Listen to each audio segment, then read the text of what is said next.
যার, যার জেলায় তার একটা নিজের একটা কর্মসংস্থান হোক, তার যার, যার জেলায় সে তার নিজের প্রতিভা বিকাশ করতে পারুক। মুন্সিগঞ্জের মানুষ মুন্সিগঞ্জেই থাকুক, কুড়িগ্রামের মানুষ কুড়িগ্রামেই থাকুক। কাজী প্রতিভার চিন্তায় লেখা হয়েছিল ঢাকার বাইরেও ভাবতে হবে। গত ২ বছর ধরে আমার বিক্রমপুরের কভার ফটোতে আমরা ব্যবহার করেছি সেই ছবিটি। হসপিটালের দেয়াল, এখানে প্রতিদিন অসংখ্য মানুষ আসে, এদের কেউ রুগী, কেউ চিকিৎসক বা কেউ রোগীর স্বজন। তো এদের চোখে যদি এই ছবিটা পড়ে, শুধু তাদের প্রতিনিধিদের কাছেই চাওয়া প্রত্যাশা রাখলে হবে না, আমাদের নিজেদেরকেও আমাদের যার যার জায়গা থেকে ক্লিয়ার থাকতে হবে। দর্শক, ইতিহাস ঐতিহ্যে সমৃদ্ধ প্রাচীন জনপদ বিক্রমপুর, এ অঞ্চলে জন্মেছেন বহু মনীষী।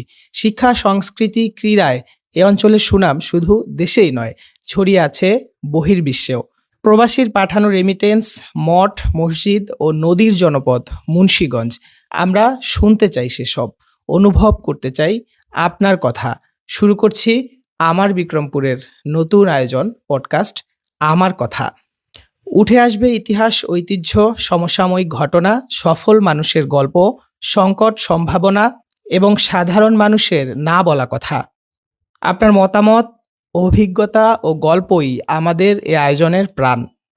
প্রথমে আয়োজনে আমরা আজকে অতিথি করেছি কাজী প্রতিভা।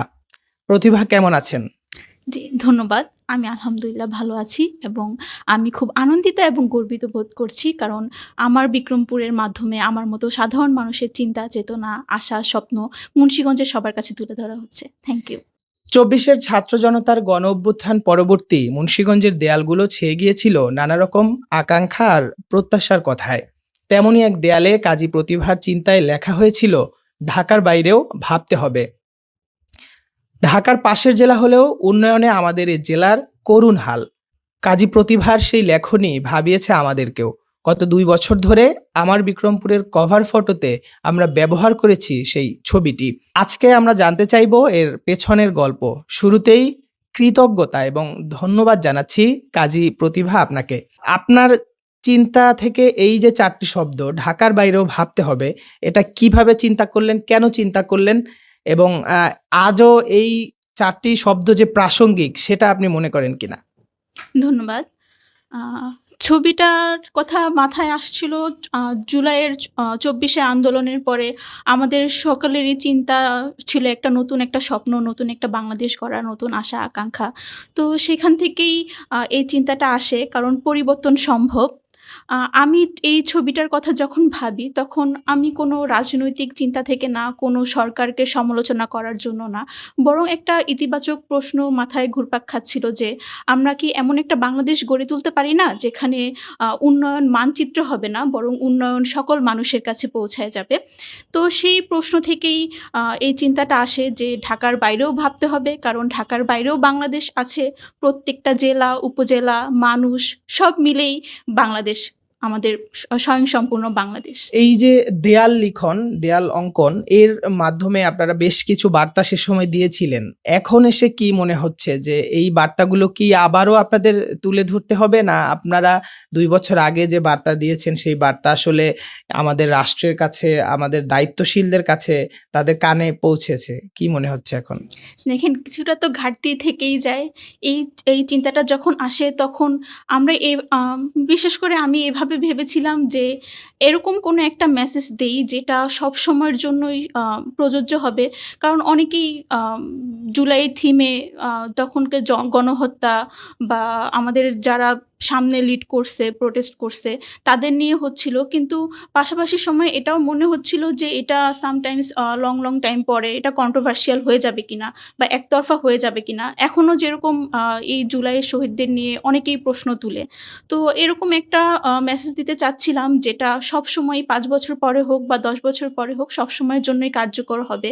তো সেই চিন্তা থেকেই আমি এরকম একটা থিম বা প্রশ্ন ভাবি যে ঢাকার বাইরেও আমাদের উন্নয়ন ছড়াতে হবে। উন্নয়ন মানুষের, মানে উন্নয়ন কোনো অবকাঠামো ভিত্তিক উন্নয়ন না হয়ে মানুষকেন্দ্রিক উন্নয়ন হতে হবে। আপনার এই ছবির মধ্যে যে চিত্রায়ন করেছেন, সেখানে আমরা দেখতে পেয়েছি যে বেশ কিছু দৃশ্যের মাধ্যমে আপনি ছবিটি সেখানে উপস্থাপন করেছেন। সেটা সম্পর্কে আপনি বিস্তারিত বলবেন কিনা? জি, অবশ্যই। ছবিটা আমার যখন চিন্তায় আসে, প্রথমত আমি এটা ভাবতেছিলাম যে আমি এটা কিভাবে ফুটায় তুলবো বা কিভাবে বুঝাবো, এক্সপ্লেন করব। তো সেক্ষেত্রে আমি এখানে ছবির একটা পাশে হচ্ছে আমার শহরের প্রতীক, আরেকটা পাশে হচ্ছে গ্রামের প্রতীক। তো আমি এটা তুলে ধরতে চাইছি যে গ্রাম আর শহর ২ টা আলাদা কিছু না, বিভাজন না। গ্রাম শহর ২ টা মিলেই বাংলাদেশ। তো সেজন্য আমি এই ২ টার মাঝখানে কোনো দেয়াল দেইনি বা কোনো শ্যাডো ক্রিয়েট করি নাই। আর আরেকটা বিষয় যেটা হয়তো অনেকেরই চোখে পড়ে নাই, সেটা হচ্ছে আমি সূর্য উদয়ের প্রতীক রেখেছিলাম। এটা ইচ্ছাকৃতভাবে করেছি। কারণ যেহেতু জুলাইয়ের পরে সবাই নতুন একটা স্বপ্ন দেখছিল, তো সেখানে আমি হতাশা রাখতে চাই নাই। যে আসলেই পরিবর্তন সম্ভব। তো সেই চিন্তা থেকেই আমার এই ছবিটা। আপনার এই ছবির পেছনে আর কারা ছিল বা এটা বাস্তবায়নের ক্ষেত্রে কাদের জি, সহযোগিতা অবশ্যই। পেয়েছিলেন? এটা হচ্ছে আমি ভাবতেছিলাম থিমটা আমার ছিল, কিন্তু আমি এটা সবাইকে বুঝাবো কি করে বা এক্সপ্লেইন করব কি করে? সেক্ষেত্রে আমি ChatGPT এর হেল্প নেই। ChatGPT তে বলি যে, "আমি এরকম, এরকম একটা করতে চাই। তুমি আমাকে একটা শ্যাডো ক্রিয়েট করে দাও।" আমি হচ্ছে রং তুলি বা কালার ম্যাচ করার বিষয়টা খুব কম বুঝি।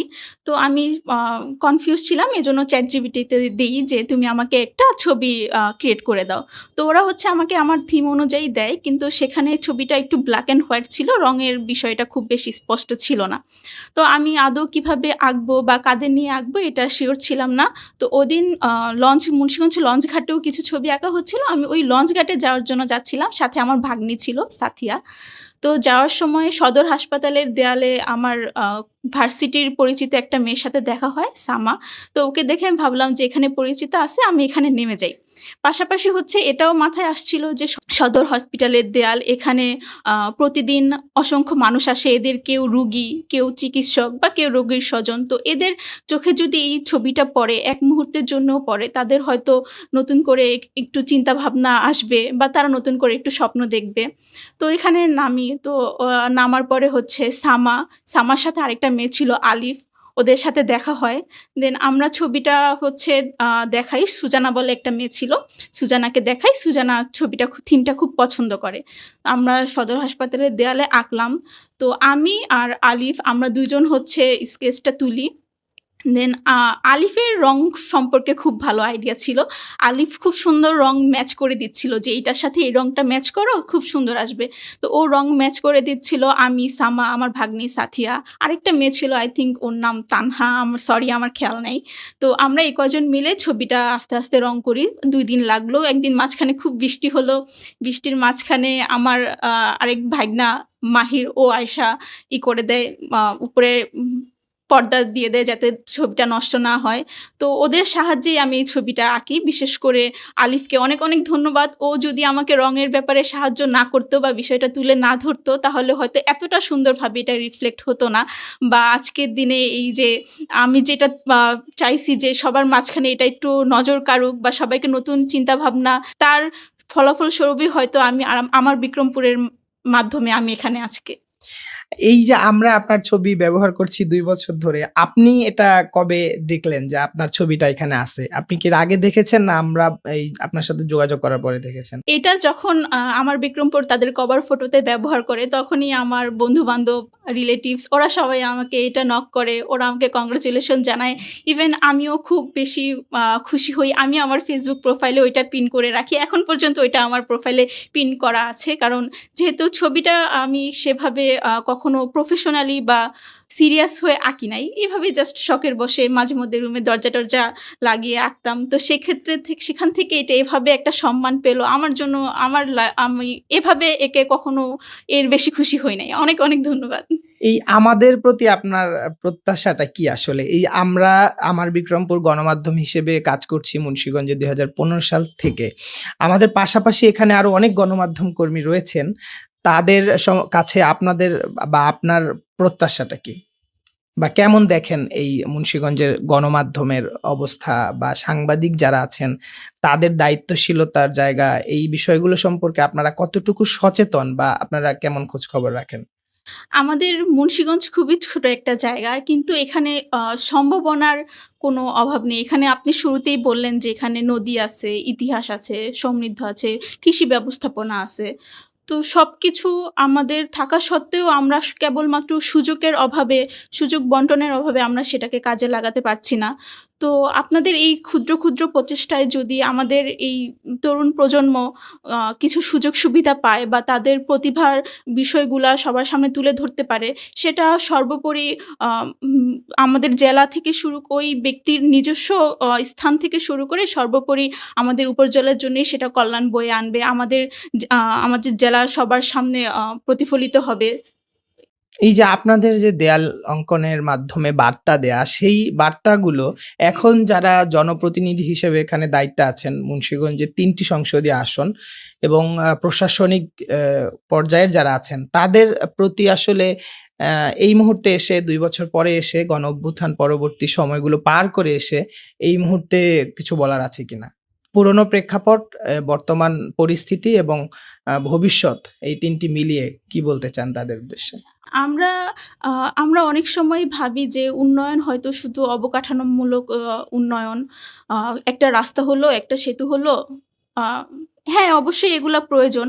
কিন্তু এগুলার বাইরেও তো মানে উন্নয়ন আমরা তখনই বলব যখন একটা মা তার সন্তানকে প্রপার চিকিৎসা দিতে পারবে। তার বাসার নিকটবর্তী একটা কোনো জায়গায় বা একটা স্টুডেন্টকে তার আম একটা মানসম্মত একটা শিক্ষার জন্য তাকে তার পরিবার ছেড়ে ঢাকায় যেতে হবে না। তো এই বিষয়গুলা অবশ্যই এনশিওর করতে হবে। কারণ আ আমরা যদি আ নিজ এলাকা সম্পর্কে আমরা যদি সচেতন না হই, আমাদের রুট যেটা সেটাকে যদি আমরা বাদ দিয়ে আমরা এর বাইরে কিছু করতে যাই তাহলে সেটা অবশ্যই লং টাইমে গিয়ে এটা ফল আশানুরূপ হবে না। তো আমরা যখন আমরা আমাদের আ প্রতিনিধিদের কাছে এটাই চাইবো যে তারা তাদের কাজগুলা স্বচ্ছ ট্রান্সপারেন্ট ভাবে করুক। আমাদেরকে আ কর্মসংস্থানের সুযোগ দেক প্রপার। যেমন আমি আমার পার্সোনাল একটা কথা বলি যে আমি রিসেন্টলি আমি হচ্ছে এলএলবি ফাইনাল ইয়ারের স্টুডেন্ট। তো আমি নারায়ণগঞ্জ পড়াশোনা করতেছি। তো স্বাভাবিকভাবে যখন আমার ফাইনাল ইয়ার বাসা থেকে বলতেছিল যে আমি কোথায় যাবো বা কি করবো এরপরে। তো আমি আমার বাসায় বলছি যে আমি তো ঢাকায় যেতে চাই, ঢাকায় সেটেল হইতে চাই। তো এরা বলল যে, "কেন?" তো তখন আমার মাথায় এটাই আসলো যে এখানে তো মুন্সিগঞ্জে আমার অপরচুনিটি খুবই কম। আমি হয়তো খুব বেশি কোর্টে প্র্যাকটিস করতে পারবো। কিন্তু আমার তো ইচ্ছা হতেই পারে আমি কোর্টে করব না, আমি কোনো অফিসে জয়েন করব বা কোনো ব্যাংকে লিগ্যাল অফিসার হিসেবে জয়েন করব বা কোনো ইউনিভার্সিটিতে জয়েন করব। আমার মুন্সিগঞ্জে সেগুলা নাই। তো আমি এই জিনিসটা খুবভাবে ফিল করি যে আ আমার যার জেলায় তার নিজের একটা কর্মসংস্থান হোক। যার জেলায় সে তার নিজের প্রতিভা বিকাশ করতে পারুক। মুন্সিগঞ্জের মানুষ মুন্সিগঞ্জেই থাকুক, কুড়িগ্রামের মানুষ কুড়িগ্রামেই থাকুক। এখন আমি মুন্সিগঞ্জের মেয়ে, আমি মুন্সিগঞ্জ থেকে শুরু করতেছি। তো এমনটা না যে আমি শুধু মুন্সিগঞ্জে রিফ্লেক্ট করতেছি। আমি এই মাধ্যমে বাংলাদেশের প্রত্যেকটা প্রত্যন্ত জেলা, উপজেলা, গ্রাম প্রত্যেকটা মানুষ সবাইকেই আমি রিফ্লেক্ট করতেছি। আমি আমার প্রতিনিধিদের কাছে এটাই চাই যে তারা একটা আ স্বচ্ছ ব্যবস্থাপনা তুলে ধরুক, আমাদেরকে আমাদের প্রতিভা বিকাশের সুযোগ করে দেক এবং পাশাপাশি অবশ্যই আমরা যারা তরুণ প্রজন্ম আছি আমাদের শুধু তাদের প্রতিনিধিদের কাছেই প্রত্যাশা রাখলে হবে না। আমাদের নিজেদেরকেও আমাদের যার জায়গা থেকে ক্লিয়ার থাকতে হবে। আমরা যদি আমাদের নিজ এলাকার সমস্যাগুলো বুঝি, তাহলে আমরা যার উদ্যোগে নিজ এলাকা সম্পর্কে বুঝলে আস্তে, আস্তে আমাদের জেলাটাও উন্নয়ন হবে। আপনি বলছিলেন তরুণদের সম্পৃক্ত করার কথা। আমাদের মুন্সিগঞ্জের তরুণদের মধ্যে ব্যাপক সম্ভাবনা আমরা দেখি। ক্রীড়া ক্ষেত্রে, সংস্কৃতি, শিক্ষা সকল ক্ষেত্রেই আমাদের তরুণরা এগিয়ে যাচ্ছে।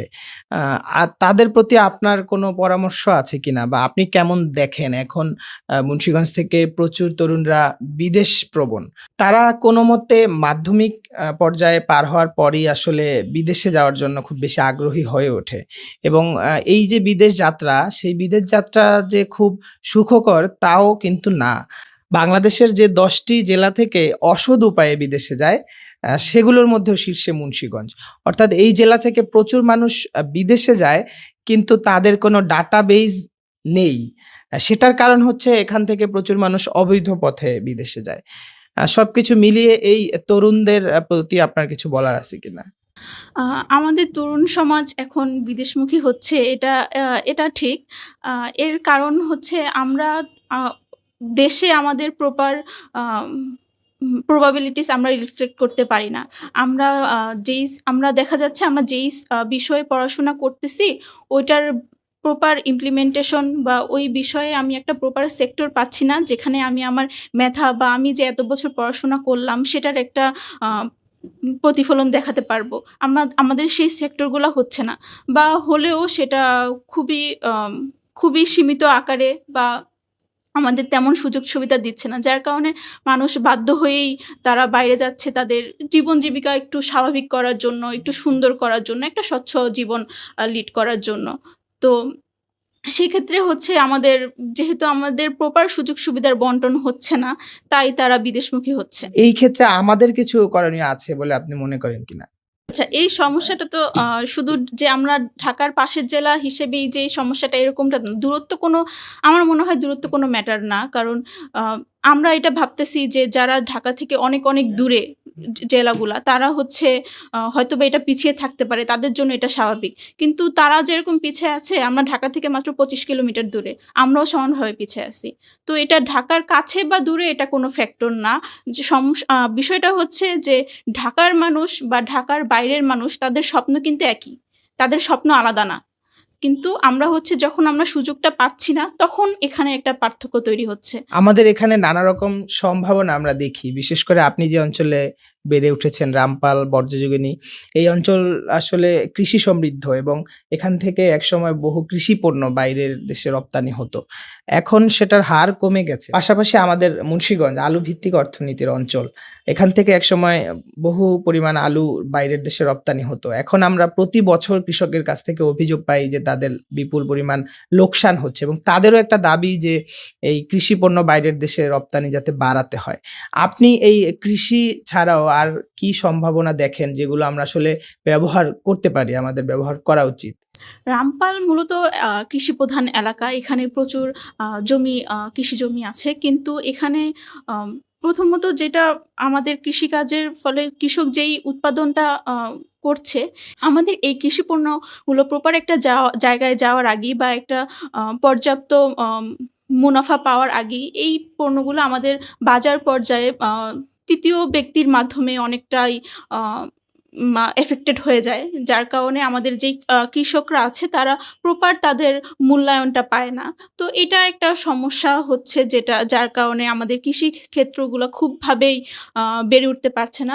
মুন্সিগঞ্জ আলুভিত্তিক অর্থনীতিতে সমৃদ্ধ। কিন্তু এখানে পর্যাপ্ত আলু কেন্দ্রিক শিল্প প্রতিষ্ঠান নেই, যেখানে এটা প্রপার ইউটিলাইজ হতে পারে, বা সংরক্ষণ হতে পারে, বা কোনো প্রসেস হতে পারে। তো যার কারণেই এইগুলা বাইরে রপ্তানি হওয়ার সুযোগ পাচ্ছে না, বা দেশেই প্রপারভাবে এগুলা ব্যবহার হচ্ছে না। পাশাপাশি আমাদের সমগ্র মুন্সিগঞ্জ জেলাতেই ব্যাপক সম্ভাবনা আছে। যেমন মুন্সিগঞ্জে আমরা জিআই পণ্য পাচ্ছি, সিরাজদি খানের পাটক্ষীর। কিন্তু এটা জিআই পণ্য হিসেবে স্বীকৃতি পেলেও আ আমাদের এটা প্রপারভাবে প্রচার হচ্ছে না, বা এটার প্রপার সম্মান পাচ্ছে না। যার কারণে মানুষ এটা সম্পর্কে অবগত হচ্ছে না। এটার মাধ্যমে আমরা প্রপার ব্যবহার করতে পারছি না। পাশাপাশি মুন্সিগঞ্জ আমাদের অ ইতিহাসে সমৃদ্ধ এলাকা। এখানে আমাদের বিভিন্ন প্রত্নতাত্ত্বিক সম্পদ আছে। আমরা এই ঐতিহাসিক স্থানগুলো থেকে আমরা বিভিন্ন প্রত্নতাত্ত্বিক নিদর্শন পাচ্ছি। কিন্তু আমরা এগুলা প্রপারভাবে আ দেখাতে পারছি না। যার কারণে এখানে পর্যটক আসছে না। তো এখানে আমাদের যদি একটা প্রপার একটা মিউজিয়াম, বা আম একটা একটা দেখার মতো একটা আ স্থাপনা তৈরি করা যায়, যেখানে আমাদের মুন্সিগঞ্জের সম্পদগুলা এখানে সংরক্ষিত থাকবে, প্রপার যত্ন হবে, এগুলা নষ্ট হয়ে যাবে না। এরকম যদি কোনো একটা ব্যবস্থা করা যায়, তাহলে মুন্সিগঞ্জের বাইরে থেকেও, ঢাকা থেকে বা অন্যান্য জেলা থেকে আমাদের এখানে পর্যটক আসবে, এবং আমাদের মুন্সিগঞ্জ সবার কাছে আরো বেশি সুন্দরভাবে প্রতিফলিত হবে। আপনার কাছে আমার শেষ জানতে চাওয়া, আমার বিক্রমপুর মুন্সিগঞ্জে গণমাধ্যম হিসেবে কাজ করছে। আপনার আমাদের প্রতি প্রত্যাশা কি? আ থ্যাংক ইউ। আমার বিক্রমপুর, আ এটা হয়তোবা আমি কয়েক বছর আগেও এটা সম্পর্কে অবগত ছিলাম না। কিন্তু এটা রিসেন্টলি বলতে অবশ্যই বাধ্য। এটা খুবই ভালো প্রোগ্রেসিভ কাজ করছে। আ আমি আমি চাইবো যে আমার বিক্রমপুরের মাধ্যমে আমাদের যেই সম্ভাবনাময় দিকগুলো আছে এগুলা তুলে ধরুক। আমাদের তরুণ এটার ভালো, ভালো কাজের মাধ্যমে বা এটা এমন কোনো সুযোগ করে দেক যেখানে তরুণ প্রজন্ম তাদের যেই সত্তা, তাদের যেই প্রতিভা এটা সে তুলে ধরুক। যার কারণে একজন এটা দেখার পাশাপাশি দেখে অন্য মানুষরা এটার জন্য ইন্সপায়ার হোক। পাশাপাশি এটা কিছু সমাজসেবামূলক কাজ করতে পারে। আম বিভিন্ন মানুষের কাজের সংস্থান করে দিতে পারে বা সামাজিক উন্নয়নমূলক কাজে অংশগ্রহণ করতে পারে। মানুষদের সাহায্যের জন্য আগায় আসতে পারে। আপনাকে অনেক অনেক ধন্যবাদ আজকে আমাদের অনুষ্ঠানে অংশ নেওয়ার জন্য। দর্শক, আমরা কথা বলছিলাম কাজী প্রতিভার সাথে। আমরা শুরুতেই বলছিলাম কাজী প্রতিভা, যার চিন্তা থেকে মাত্র ৪টি শব্দ ঢাকার বাইরেও ভাবতে হবে এবং সেই ছবি আমরা ব্যবহার করেছি গত ২ বছর ধরে আমার বিক্রমপুরের কভার ফটোতে। আজকে তার চিন্তার কথা আমরা শুনলাম, মুন্সিগঞ্জ নিয়ে তার ভাবনার কথা শুনলাম, তার প্রত্যাশা আকাঙ্ক্ষার কথা শুনলাম। আমাদের এই পর্ব আজকে শেষ করছি। পরবর্তী পর্বে আমরা অন্য কোনো অতিথি নিয়ে আপনাদের সাথে যুক্ত হব। দেখছিলেন আমার বিক্রমপুরের নতুন আয়োজন পডকাস্ট আমার কথা।